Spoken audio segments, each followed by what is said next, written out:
Çka do të thonë Arafati hoç? Arafati është mrenda këtyre dhe ditëve të Dhulhijhes.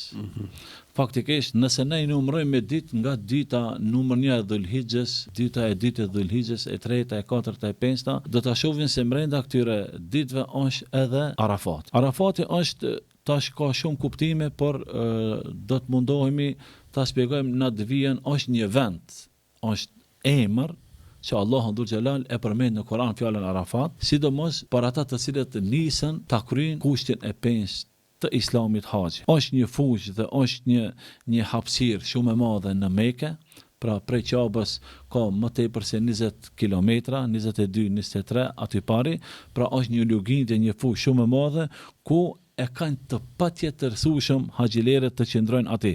Është vendi më i rëndësishëm i haxhit. Faktikisht, Arafat është dita ku Allahu Dhul Xhelal e përmend, por edhe përmend pejgamberi sallallahu alaihi wasallam.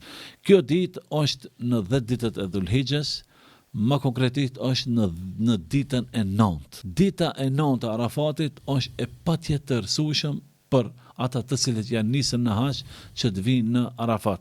Faktikisht në këtë ditë Allahu Dhul Xhelal ka pruar vendime të prera për robën e vet, kur ai i drejtohet Zotit, edhe ai din pastaj si ta pastron, din edhe si ta kthen te familja e vet. Por ai i cili shkon në Arafat, atëherë ai shejtani i mallkum, i cili është mundu 50 vjet, është mundu 60 vjet, është mundu haxhien 70 vjet ta devijon, ta dobson, e Allahu ja mundson këtina të shkon në haxh, edhe shkel në tokën e Arafatit, e ku të vjen në Arafat, Allahu Dhul Xhelal çka bën? E pastron, e filtron dhe e kthen në shtëpinë e vet, sikur e fëmijë që del prej nënës vet pa gjunahe.